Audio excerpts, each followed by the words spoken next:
Привет подписчикам! Сегодня фильм «Белые люди не умеют прыгать». 1992 год. Автор сценария и режиссер Рон Шелтон. В ролях Уэсли Снайпс и Вуди Харрельсон. Бюджет 31, сборы 98 миллионов долларов. Сюжет. Персонажи Снайпса Сидни и Харрельсона Билли хорошо играют в баскетбол. И это не просто хобби, а на этом они зарабатывают на хлеб насущный. Фильм комедия. А используют они такую схему. Белый чувак, похожий на лоха или на лоха, всегда не знаю, как правильно поставить ударение, якобы совершенно не умеющий играть в баскетбол, околачивается на баскетбольной площадке, и Сидни затевает пари на деньги, что он обыграет соперника даже с этим недотепой белым парнем.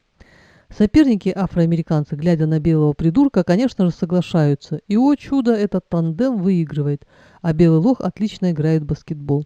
У Сидни жена и ребенок, у Билли цветная девушка, которая мечтает попасть на ТВ и сыграть свою игру. Для этого она много читает, впихивает в себя энциклопедические знания. Сидни и Билли начинают бомбить площадки. Что-то получается, но однажды Сидни кинул Билли. Девушка Билли Глория берет его в охапку, и они едут разбираться к Сидни. Жена и Глория договорились отправить их на турнир, где призовой фонд составляет $5000. Они выигрывают, но, возвращаясь домой, они затеяли спор, что белые не умеют прыгать и закидывать мяч в корзину сверху. В результате Билли проиграл все деньги Сидни. Глория в очередной раз бросила его. В конце концов, у Билли совсем плохие дела, и он идет к Сидни за помощью, чтобы его знакомый помог попасть девушке Билли на ТВ. И чудо свершилось. Она попадает на свою игру, отвечает на все вопросы, не задумываясь, и побеждает. Они мирятся с Билли. Из денежного приза она дает Билли какую-то сумму, кажется, $2000, чтобы он обновил гардероб и устроился на работу.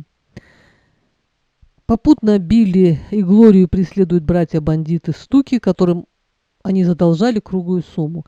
В общем, ничего особенного. Но я люблю баскетбол и Вуди Харрельсона, поэтому время от времени пересматриваю этот фильм.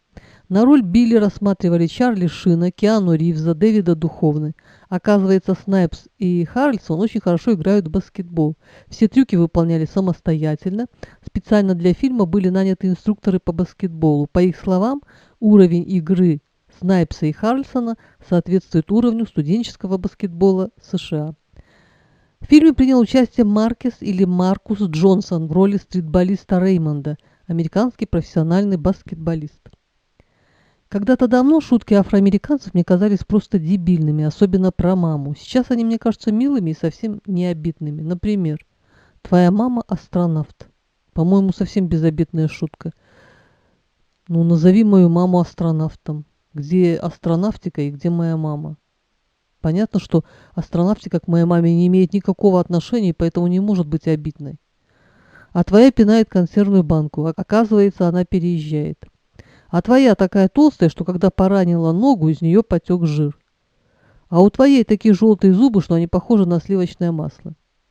Или просто на фоне сегодняшних они кажутся детскими. Или вот Реймонд в поисках денег на ставку в игре одевает маску, берет ствол и забегает в ближайший магазинчик, направляет на продавца афроамериканца ствол со словами «Гони бабки». Продавец: «Реймонд, ты что ли? Сними чулок и скажи, что ты задумал». Потом Реймонд уговорил купить ствол за $250. Было очень смешно. Или еще одна шутка на турнире. Две команды, все афроамериканцы, и судья, обращаясь к одной из них, говорит: «Черные начинают». Те возмущенно нападают: «Ты что, расист?» «Нет, я имел в виду форму».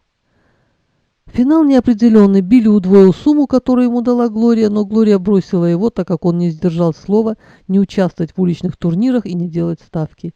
Билли в финале обращается к Сидни с просьбой помочь найти работу. Почему Глория, да и все жены против игр и ставок в казино, на ипподроме? Потому что это отсутствие стабильности.